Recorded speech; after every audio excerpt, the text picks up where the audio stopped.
Ah, Tiagão, na moral, irmão, chega na moral, chega na moral. Bom dia, primeiramente, família. Tiagão, você tem alguma coisa contra? A mulher que é dançante, irmão, a mulher que tem um gingado. Não, família, eu não tenho nada contra. Fazendo gol, ajudando com assistências, correndo, deixando o Vasco um time menos cansado, acelerando, dando tapa na frente, garantindo vitórias. Eu vou dançar com ele, eu vou xingar. Não tenho nada contra a dança não, família. Eu era dançarino. Teve uma época na minha vida que eu dancei, pô. Moleque e tal, lembra? O bonde do Tigrão? Eu mexe do Tigrão, te dá uma impressão. Dançava bem, pô. Tenho nada contra a dança. Mas já chegaram no meu privado. Ô, Thiago, esse aí é o Lloyd 2.0. Não, calma, gente. Calma, o momento não... Vamos, sabe? Acreditar no cara aí. Vai dar certo. Vai dar certo, o dançarino. Mas, poxa, eu não consigo parar de pensar que o Juan Cruz também dançava, cara. Show energia. Gostei. Moleque tem um xingado, família vascaína vai fazer muito gol. Inclusive, nesse vídeo, vamos falar mais um pouco aqui sobre o novo atacante do nosso Vascão, Andrés Gomes. A gente tem aqui mais detalhes, né? O Vasco venceu aí alguns adversários, é isso mesmo, teve concorrentes na verdade, né? Cruzeiro, Corinthians, times da Europa. Fernando Diniz foi muito importante nesse sentido, ligou para o atleta e Arias também falou com ele, família vascaína. O Arias que, né, já declarou aí publicamente que o Diniz mudou a carreira dele, né? Então, é um cara que ajudou aí na chegada desse jogador. Vamos trazer aqui também o Bernardo, né, que é um analista, ele entra em contatos aí com jornalistas e tudo mais. Fez um resumo também sobre esse atleta, novo atacante do Vasco. Fé, vamos dar tempo, fé. Lloyd 2.0 não, calma, bota essa energia, ainda mais hoje. Não joga essa energia lá embaixo não, joga lá em cima, vamos, fé. Vamos acreditar que Andrés Gomes vai nos ajudar. Nesse vídeo vamos falar também um pouco dos resultados, né, de ontem da Copa do Brasil, destacando até aqui um dos dias mais felizes da minha vida nos últimos anos com o Vasco, né? E Capelanes, hein? Tá feliz, né, Capelanes? É, família, porque nessa mesma situação, né, que o Atlético Paranaense passou do São Paulo ontem, deu Vascão no ano passado, né?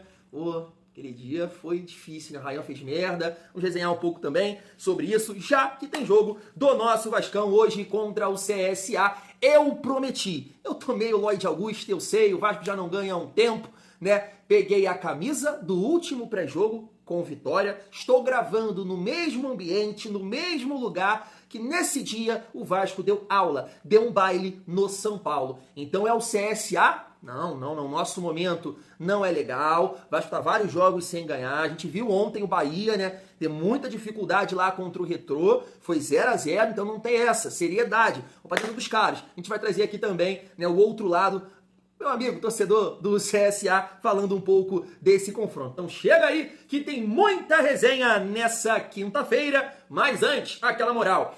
Se inscreve, deixa o like, ativa o sininho, comenta e hypa o vídeo que fortalece demais o nosso trabalho e dá aquela força, família. Tiagão, quero ficar trajadão no Dia dos Pais, durante o ano, tô confiante que o Vasco vai dar a volta por cima, vou mandar uma peça, vou comprar uma camisa laranja de goleiro, Léo Jardim. Tá aqui, família. O Vasco em Família tá com uma parceria com o Foot Fanatics. Então todas as camisas, o link vai estar aqui, você comprando uma camisa no link do canal Vasco em Família, vai estar dando uma moral para o Thiagão, fechou? Família, seguindo a nossa resenha, rapidamente destacar aqui uma informação do Emerson Rocha, porque a gente sabe, né, que o Vasco precisa muito de papel colorido, então qualquer faz-me-rir que cai, a gente comenta aqui, né? Tá aí, ó, o Cria Juan Bezerra, que pertence ao Alexandria, né, é o time que o Carlos Eduardo, cara, sempre esqueço o nome dele, cara. Família, eu vou botar aqui na edição, volante, eu sempre esqueço, Caio Lucas. Esqueci o nome do Cria, cara. Ele recusou, né, jogar na Ucrânia, mas tá aí, né? Está sendo vendido para o Zamalek do Egito por 2 milhões de dólares. Então o Vasco tem 30% dos direitos do atleta, o Vasco vai ficar com 3 milhões e 200 mil reais, família, tá aí, né? Mais um papel que vai ajudar o Vasco caminhando até o final do ano. Falando agora da Copa do Brasil, assim, cara, só o Atlético Paranaense, né? Surpresa, assim, o que aconteceu com o Palmeiras logo no início, tá vendo? Não é só o Piton que faz merda não, né, cara? Que burrice o volante lá, o Aníbal Moreno do Palmeiras fez. Então tá aí, Palmeiras está eliminado.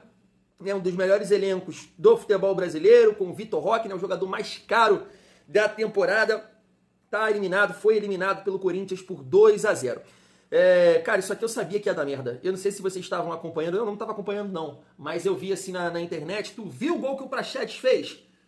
Aquilo ali não estava normal. Tu viu a sapatada, golaço, foi anulado. Não sei, no início da jogada, falei assim, não é possível que o Praxedes ia acertar uma sapatada dessa aí, tinha alguma coisa errada, e aí o Botafogo acabou classificando, ganhando por 1-0, família. Cara, eu comecei o vídeo aí, né, com o Andrés Gomes dançando, bailando, rebolando, tem o gingado. Então eu prefiro acabar o dia de hoje dessa forma, dançando, bailando, rebolando, do que quebrando uma televisão. Eu não vou passar o vídeo aqui não, mas tá circulando, eu vi isso aí já umas 500 milhões de vezes. O amigo aí quebrando a televisão depois da eliminação, né, do Flamengo para o Galo. Eu, poxa, sinceramente, estava até falando com um amigo na academia. Eu tô muito preocupado com a situação do Vasco, né? O Vasco na zona de rebaixamento. Eu gosto de secar, eu seco, né? Não deixei de mandar uma letra para um parceiro meu, flamenguista, mandei um áudio para ele. Poxa, irmão, eu acho que vocês fizeram errado, cara. Só um conselho, tá? Tô em paz, não quero confusão com ninguém, mas de repente era melhor mirar o Mbappé, o Haaland, né? Yamal. Cara, aí eu falei pra tu, cara, tá de Samulino, Saul, Emerson Royal, ia jogar dinheiro fora, irmão. Olha o que aconteceu, né? Tá eliminado. É isso, né? Faz mal pra ninguém também não, família. Eu tô feliz, tá? Tô feliz. Tô preocupado com o Vasco, mas tô feliz com essa eliminação. Daqui um jogo também que a gente tem que olhar, né? O Retrô, se eu não me engano, é da Série D. Acho que é da Série D. Jogo difícil aí, né? 0-0, 1-0 aqui. E é pras penalidades, família. Deixando por último aqui, né? O Atlético Paranaense. Fluminense conseguiu a classificação. Consegui acompanhar, né? O final do jogo, né? Muita pressão do Internacional, mas o Fluminense sustentou bem. É aquilo que eu falo, família. A gente tem que ter esse olhar, cara. O Fluminense ali na reta final, claro que depois entrou o Keno, né, o Ganso. Aí nos minutos finais eu acho que o Ganso até entrega, né? Consegue apertar e tal, faltando poucos minutos, né? Ele entrou acho que faltando 5, 6 minutos, alguma coisa nesse sentido. Mas aí tem o Canóbio, aí fica um time mais forte fisicamente ali, né? Marcando, pressionando. Não deu tantas chances assim pro Internacional. O Internacional, né, forçando muito a bola, teve uma ou outra, mas nada assim absurdo. E o Fluminense conseguiu aí a classificação, infelizmente. E aí, família, falando aqui dessa eliminação aqui do São Paulo, eu preciso antes passar esse vídeo. É uma vergonha, né, gente? É uma vergonha, né? É uma vergonha, velho. Isso é uma vergonha. Isso é uma vergonha para um clube como São Paulo. É uma vergonha, cara. É uma vergonha, juro. Uma das maiores vergonhas da história do São Paulo Futebol Clube acaba de acontecer no Paraná.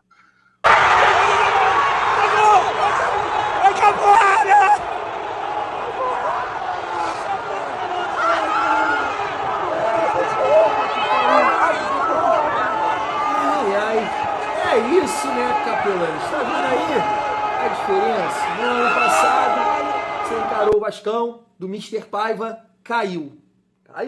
Né? O Vasco com 1 a menos, segurou o jogo e Léo Jardim e a galera cravou. Até o Esforza, né? Vitor Luiz, tu vê Pumita, né? A galera cravou, personalidade, porque o São Paulo perdeu as 3 cobranças. E aí tu vê, né, família? A gente fala muito do banco do Vasco e tudo mais. Tu viu a galera que cobrou o pênalti pro São Paulo? Eu tô te falando que não tá fácil pra ninguém, cara. Tô te falando que não tá fácil pra ninguém. A situação que o Vasco tá vivendo, a bola que o Vasco tá jogando, as chances que perde. Igual contra o Mirassol, cara. A bola do Verratti, ele antecipa, a bola não entra no gol, vai lá. Aí teve o Ryan também que arrastou a sapatada, vai no meio do gol. Né, o Vasco poderia ter feito ali o terceiro gol, né, um 3-2 contra o Mirassol. Foi uma azada nada também contra o Grêmio e tudo mais. Porque, cara, o São Paulo é limitadíssimo. Eu sei que teve a situação aí da expulsão com 3 minutos de jogo, mas chama a atenção a galera que bateu o pênalti pro São Paulo. O Gonçalo Tapia, quem é esse? Cara, aqueles Sabino e o Jandrei. Os 3 perderam. Puta que... Aí tá aí, Capelanes, muito feliz. Estou lembrando aqui dessa história porque eu, Thiago, claro que, né, convivi ali, vivi, senti o ambiente, estava presente no título de 2011. Tenho boas lembranças também da virada, né, Mercosul e tudo mais, então eu tenho dias, né, que ficam guardados aqui na memória, no coração, mas recentemente, falando, foi um dos dias mais felizes com o Vasco, foi, cara, porque ali eu senti a grandeza, né, o gigantismo. Não fica legal essa né, colocação aqui, eu sempre falo isso, né, eu senti ali com 1 a menos, a galera lutou, brigou na raça. Léo, né, Léo conseguiu a 2ª classificação, né? Na verdade não, né? O Léo tá no Atlético Paranaense. Mas ele agora, ao contrário, conseguiu a classificação, né? Jogando com um a mais. Então o Vasco sendo marretado, Léo Jardim tirando, bola passando pra lá e pra cá e não sei o quê. O gol do Vasco também, uma dificuldade, o Vasco achou, o Verratti deu o jeito dele, empatou, né, a partida e o Vasco conseguiu aquela classificação. Fez o que o São Paulo não conseguiu fazer. Então assim, família, é claro que muita gente coloca aquela situação, aquele momento do Vasco, aquela tranquilidade um pouco na sorte, alguns na competência do Rafael Paiva. Sempre comentei aqui, continuo achando que o Paiva fez milagre com aquele elenco. Então a galera que acha que foi na sorte, que essa sorte, né, possa chegar neste dia, nesse momento e em diante, para que o Vasco possa, né, conseguir sair dessa situação aí no Campeonato Brasileiro e também classificar na Copa do Brasil hoje. É Capelanes, não é o Vasco, fosse o Vasco. Família, seguindo aqui a nossa resenha, deixa eu passar para vocês o Bernardo falando um pouco do Andrés Gomes e depois a gente vem dando uma pincelada aqui nos últimos detalhes desse novo reforço do Vasco. Se liga só.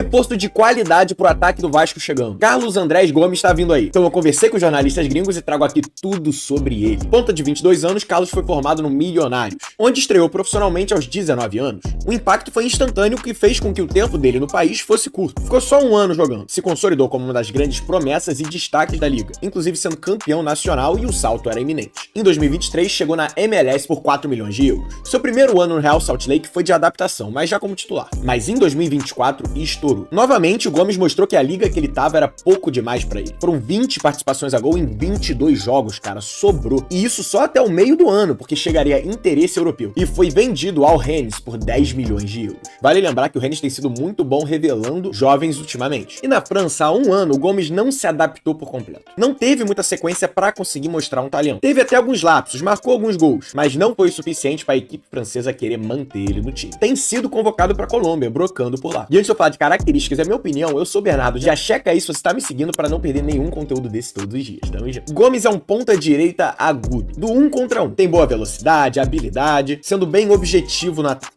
Finaliza bastante. É um jogador que, confiante, consegue ser decisivo. É uma boa aposta que pode ajudar bastante o ataque do Vasco com um vigor físico. Família, vamos acreditar. Vamos acreditar. É uma contratação do Admar Lopes, né? Então, vamos botar uma fé aí nesse atleta. Família, vamos lá, ó. Informação do Pedrosa. Corinthians e Cruzeiro também tentaram a contratação de Andrés Gomes, mas o atacante colombiano fechou acordo verbal com o Vasco. O Cruz Maltino precisou esticar a corda na negociação e mostrar ao jogador que ele terá chances reais de jogar com frequência, fator importante, pensando até em uma possível convocação para a Copa do Mundo, já que Gomes é nome observado por sua seleção. Mais detalhes, ó. Empréstimo até a Copa do Mundo de 2026, com obrigação de compra por metas. As metas são controláveis, ou seja, caso ele não renda o esperado, o Vasco se protege e evita a ativação da obrigação de compra. Poxa, show de bola. O clube vai pagar um valor inferior a 1 milhão de euros, cerca de 6 milhões e 300, pelo empréstimo de forma parcelada. A obrigação de compra gira em torno de 4 a 5 milhões de euros, cerca de 26, vamos arredondar, a 32 milhões por 60% dos direitos econômicos. Segundo o Vene Casagrande, a chegada do jogador ao Rio está prevista para sexta-feira, com a logística de apresentação já sendo preparada. Tá aí. Mais detalhes, ó. Fernando Diniz foi crucial na escolha de Carlos Andrés Gomes, que sabe que a melhor fase de Arias foi com o treinador, e ambos jogam na mesma posição. A idade pesou, né, 22, muito na decisão do Vasco, não só pela entrega imediata que ele pode ter dentro de campo, mas obviamente pensando em um poder de revenda. E aí tá aqui, família, informação exclusiva do falando que o Arias deu a assistência, né? Podemos colocar assim, ó. Andrés Gomes, que está fechado com o Vasco, recebeu uma ligação de John Arias, seu amigo de seleção e pupilo de Fernando Diniz. Arias aconselhou Gomes a vir jogar no Brasil, ressaltando que o país é um bom local para o crescimento e desenvolvimento do futebol da joia colombiana. Ele também destacou a importância de trabalhar com o Diniz, que foi um divisor de águas em sua carreira. o próprio Diniz conversou com o jogador que se convenceu de que o Vasco seria a melhor opção. Outros clubes, como Raio Vallecano, Mallorca, Ceará e Corinthians, também tentaram contratar o atleta. Então assim, família, rapidamente, né, já deixei aqui a minha opinião sobre esse jogador. É difícil, né? Eu nunca assisti ele jogar uma partida completa, inteira, pelos lances. Ele traz uma dinâmica, uma força, uma característica que o Vasco não tem, né? Se mostra um jogador interessante pelos lances, né? Rápido para bater com a direita, faz o fundo, faz o cruzamento, tem essa possibilidade também de cortar para canhota e bater no gol, mas também estava conversando com um amigo na academia agora há pouco não, né? Tô gravando esse vídeo, família, 1h20 da manhã. Mas eu tava conversando com ele, pô, Thiagão, mas o Lloyd também nos lances é maravilhoso, Jean Davi, Maxime, eu falei, tu me quebra, irmão. Aí tu me quebra. O Lloyd não tinha tanto lance não, hein? O Lloyd, Jean Davi não tinha não, hein? Maxime também não. Sei lá, família, vamos fé nesse atleta. Agora, o ponto, né, essa questão aí do Cruzeiro, Corinthians, Ceará também, né, tem um olhar para esse jogador de força, de velocidade, alguns times da Liga, né, mostram que o jogador, né, tem recurso, tem potencial. Se você pegar o gancho que recentemente o Cruzeiro sondou o PEC, de fato, né, eles estão buscando, me parece, um ponta. Então assim, família, que bom que o jogador... Que bom não dá pra dizer isso, a realidade é essa, né? Eu falei que só o tempo dirá, né? Só o tempo dirá se Andrés Gomes é uma boa contratação. Vamos aguardar porque a gente não pode esquecer que é um atleta que tem 22 anos, né? Então, adaptação, tudo mais, né? É só você olhar aqui pra nossa base também, né? Vários jogadores demoram e, poxa, são do país, estão adaptados ao clube, vêm da base, tem essa dificuldade. Você imagina, né, um jogador aí de 22 anos que tá chegando num país novo. Né? Vamos aguardar, vamos assim, botar essa confiança nele, porque já se destacou lá na MLS, que pra mim não é grande coisa. Vamos ver, é fé. Seguindo a nossa resenha, pra gente finalizar e focar no jogo, eu só queria trazer aqui, mais uma vez, né, meu amigo do CSA, um corte rápido, falando da situação do João Vitor. Olha só. A concentração é melhor, o pessoal, né, os jogadores, eles dão um pouco a mais, sabe? Tem essa questão toda também da torcida da Força Jovem, tá fazendo protestos, né? Cobrando dos jogadores. Então, esse é um jogo que a atmosfera é muito diferente, cara. A gente não vai esperar o CSA com tantos erros bobos, principalmente na zaga. O CSA vai estar com um nível de concentração muito diferente para um jogo desse. Pois é, e tem que estar. É igual o jogo contra o Grêmio lá em Porto Alegre, né? Não pode vacilar de jeito nenhum, aos 90 minutos, atentos, porque senão toma um gol, aí fica complicado. Principalmente um gol no começo, né, Adamo? Também aí muda todo o contexto do jogo, né? Sem dúvida, sem dúvida. Eu acho que eu sou daquele pensamento, né? Se você for com medo de ganhar, você perde. Né? Também. Acho que era o Luxemburgo que dizia isso. Também. Né? Acho que você tem que ter um pouco de ousadia assim também para surpreender o adversário. Se você for olhar todos os jogos, eu tenho acompanhado alguns jogos do Vasco, ultimamente agora, principalmente nesse último mês, visando esses confrontos, só para entender algumas coisas. O Vasco não tem jogado mal. Tem jogado bem contra todos os adversários. Tem desempenhado, cara. Eles, inclusive, fazem gols, mas tem tomado mais, né? Por falar disso, eles estão sem um zagueiro que foi expulso aqui, né? Contra o CSA. O João Vitor não estará nesse jogo. Para a torcida do Vasco é uma vantagem. Eles tinham muitas críticas em cima daquele jogador. E, inclusive, muitos comemoraram quando ele foi expulso. Incrível isso, né? Torcedor. Mas, pô, se ele era titular e é ruim, imagina um reserva. Né? Então, por esse lado também. Eu penso assim. Não tem como não pensar dessa maneira, né? Se a gente critica demais o João Vitor, que é titular, imagina o reserva. Pois é, pelo amor de Deus, Leão, faça uma grande partida, tá? Fez uma cagada no jogo contra o Mirassol, mas, né, você tava todo torto, vamos colocar assim. Família, eu sempre gosto, né, vocês sabem, de acompanhar, né, os canais dos adversários do Vasco. Então, eu tava assistindo essa live, né, e ele colocou lá a provável escalação do CSA e a escalação que ele gostaria de ver no jogo contra o Vasco. A provável escalação, segundo o GE, é essa aqui. Né? Não tá dando para ver aqui o nome dos atletas, mas basicamente, família, a ideia é a seguinte, é povoar o meio-campo, tá? É povoar o meio-campo, é jogar com 4 jogadores no meio-campo, 4 volantes, né? E só 2 jogadores na frente. Cara, eu esqueci, é um que tava dando um trabalho aqui pro PH, porque não tá dando pra ver o nome dele aqui jogando pelo lado esquerdo, e o centroavante, o meu xará, o Thiago Marques. É assim que o GE, segundo, né, esse amigo do CSA, informação do GE, provável escalação, com 4 volantes, povoando o meio campo.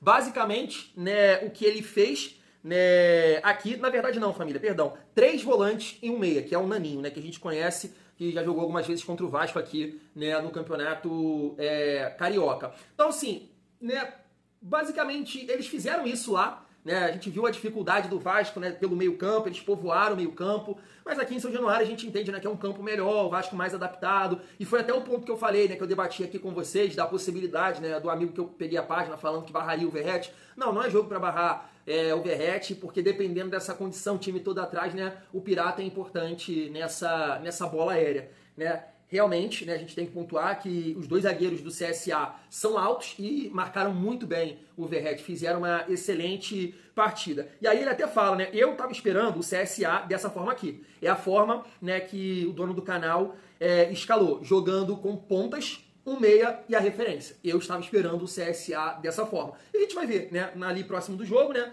uma hora antes a gente vai entender como é que o CSA vem. Mas essa era a minha expectativa. Jogar com pontas, jogadores mais físicos. Lá jogou com 2 meias, um aberto por aqui, que foi o Brian. Então, jogador para fechar e quando tiver a bola, contra-atacar. Vamos aguardar. Pode ser uma estratégia de tentar segurar o jogo com os volantes, povoar ali. E aí, no segundo tempo, assim como ele fez, né, colocar os pontas para mudar a dinâmica e aí, né, tentar surpreender o Vasco. A nossa provável escalação tá aí também, segundo o GE. Né, durante a semana a gente comentou que o Diniz poderia promover alguma mudança, mas por essa escalação aqui não, né? Porque a saída do João Vitor, né, vale lembrar que ele está suspenso. Então tá aí, Léo Jardim, PH, Maurício Lemos, Lucas Freitas, Piton, Hugo Moura e Tietê. No meu time, Hugo Moura não sai, tá? Não sai. O Hugo Moura não pode sair do time. Tietê, que nesse momento é um dos melhores jogadores do Vasco, sem sombra de dúvidas. Coutinho, né? Espero que o Coutinho possa calar a minha boca. Eu até acho que vai, tá? Porque quando eu falo mal, o cara vai e faz alguma coisa. Então, eu barraria o Coutinho, tá? Pra esse jogo. Nuno Moreira, Ryan e Verratti. Família Bola rola às 8 horas, né? Como eu disse, prefiro terminar o dia bailando, assim como Andrés Gomes, do que quebrando a minha televisão. Então, Vasco, pelo amor de Deus, me leve, me faça entrar nessas quartas de final. Fui!